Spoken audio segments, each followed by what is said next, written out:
Today I'm going to be talking about what you shouldn't do when you have an exponent raised above a polynomial.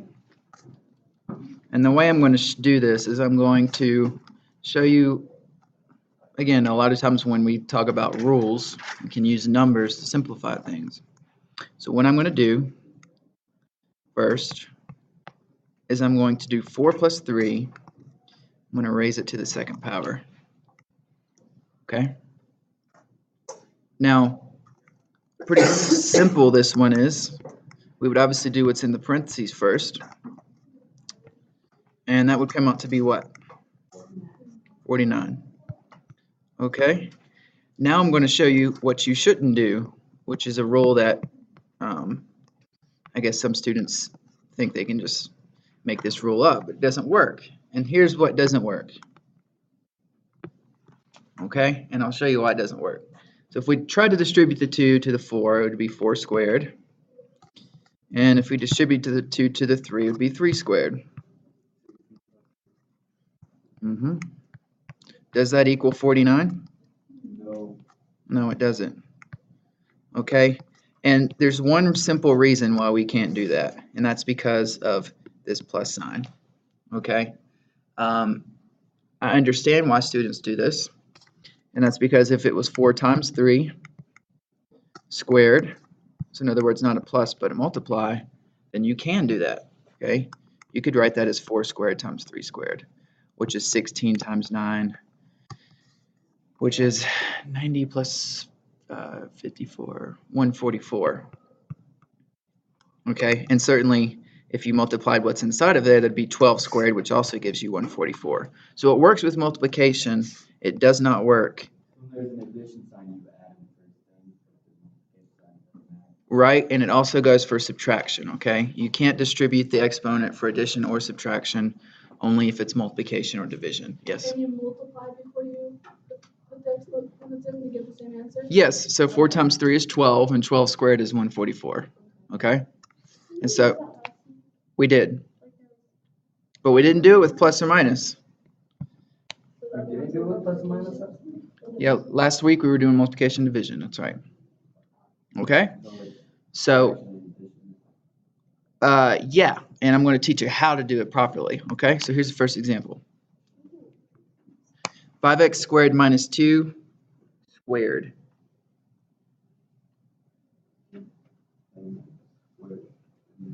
Right, you cannot do that. You cannot distribute that 2 to both the 5x squared and the minus 2, and that's because of this minus sign.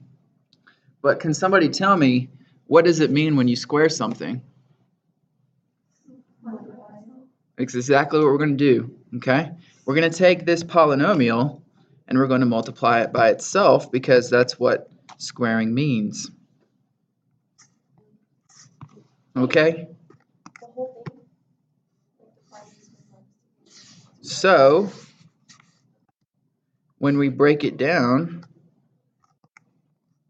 first step, break down the exponent. It's literally 5x squared minus 2 times 5x squared minus 2. And if it were being cubed, then we would multiply it by itself 3 times.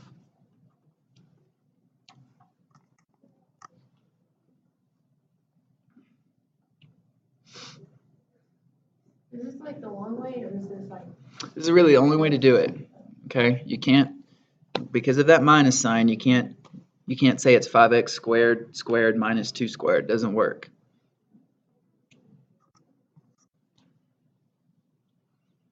So once you get the worksheet, you could just break down each expression into two expressions because the worksheet only has a squared on it. There are no cubes. We are going to do one that's cubed. What was your question?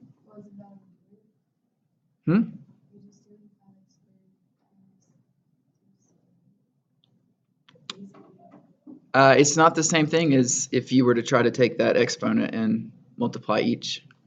You wouldn't get the same answer. I'll show you if you don't believe me. Okay. All right, so next step is to multiply. I know it's been a few weeks since we did a binomial times a binomial, but you're going to take the 5x squared and multiply it by each term in the second set of parentheses. So it's going to look like this.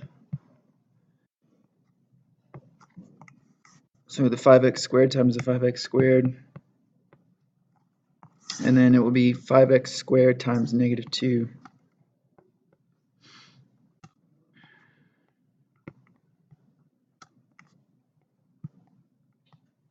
Okay, so there's the first, and again, you can use FOIL. I normally don't do FOIL, I just do it this way, you get the same answer.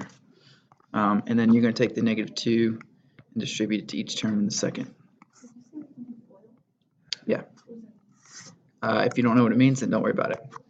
Minus 2 times 5x squared. And then minus 2 times negative 2.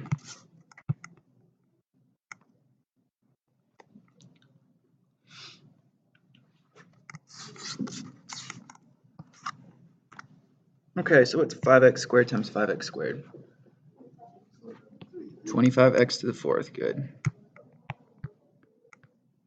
See if I can fit all this in one line. Try this again.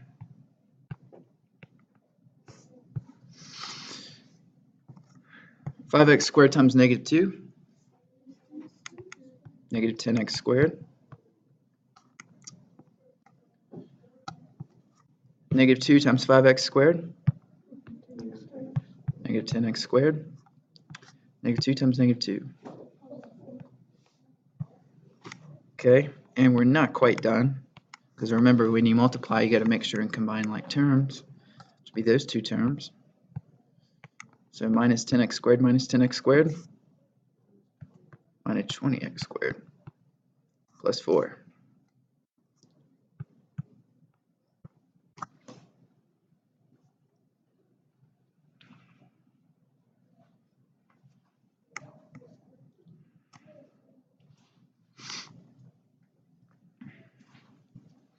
Now I'll show you what happens if you try to distribute this too. You'd have 5x squared squared, which would be 25x to the fourth. Well, that kind of looks right so far. That's what we got there, right? But then if you distribute the 2 to the negative 2, that'd be plus 4, and that'd be your answer, which we know does not work. Okay, we know for sure this is the answer because we multiply it by itself and then multiply the binomial times the binomial. So just to make sure, I can't emphasize it enough because it just happens so often.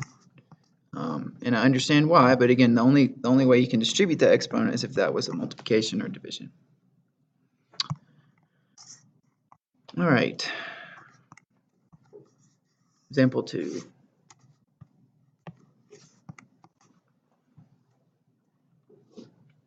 So in this case, we have a trinomial squared, so we're just going to multiply it by itself. We're going to have x cubed minus x plus 1 times x cubed minus x plus 1.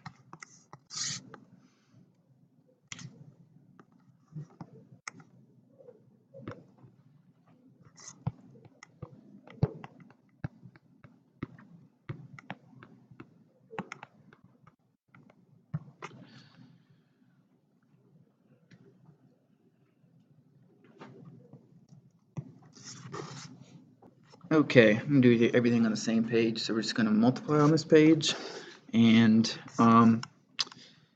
in order to distribute this, we'd have to do the x cubed times the x cubed first. Okay, then x cubed times negative x. And finally, x cubed times positive 1. Okay, then we're going to take the second expression, which is negative x, multiply by x cubed. And then negative x times negative x.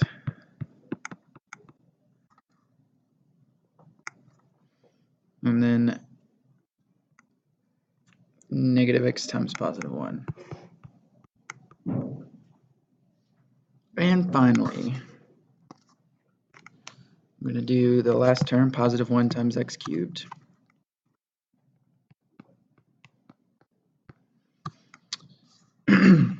Positive 1 times negative x.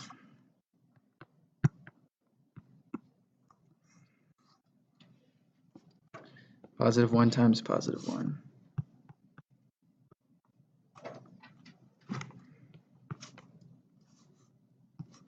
And then we're just going to multiply everything out. X cubed times x cubed is x to the 9th. You're right, I'm sorry. You corrected me, thank you. See, even I do the same thing. We're trying to multiply it. You only multiply the exponents when it's exponent to exponent. Okay, x squared. I mean x to the 6th. All right, let's try to do better here. X cubed times negative x would be negative x to the 4th. X cubed times 1 is x cubed. Negative x times x cubed is also minus x to the 4th. Negative x times negative x, what would that be? Very good. Positive x squared minus x times 1 is just minus x.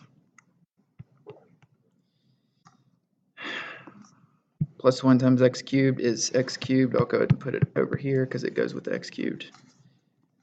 Plus 1 times negative x is minus x. I'll just put it right there because it's right next to that x, and then plus 1. All right, so let's combine like terms. The first one should stay the same. There's only one x to the 6th term. But we do have 2 minus x to the 4th terms. And so that will become what? What's minus x to the 4th minus x to the 4th? I'll give you a hint. Both of these have coefficient of 1. Minus 2x to the 4th.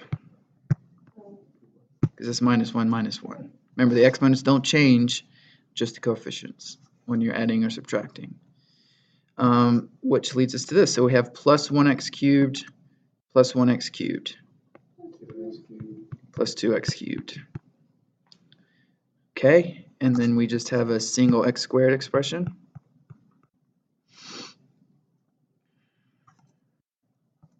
And we have minus 1x minus 1x minus 2x.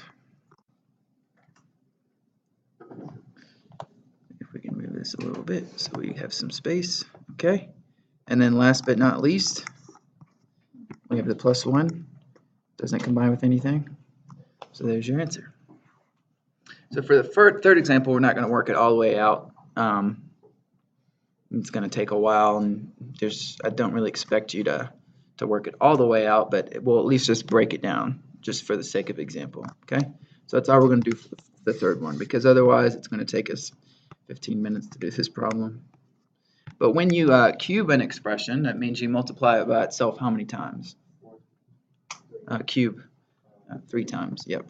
If it was raised to the 4th, you would break it. You would multiply by itself 3 times. So again, all we're going to do for this one is just break the expression down, and then maybe talk a little bit about what you would do after that. So since this is a 3, you're just going to write 2x to the 4th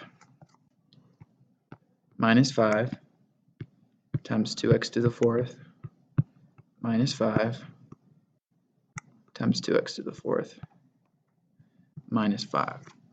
Okay, so like if I were to give this to you on a test or quiz, I would only really expect you to break it down as such.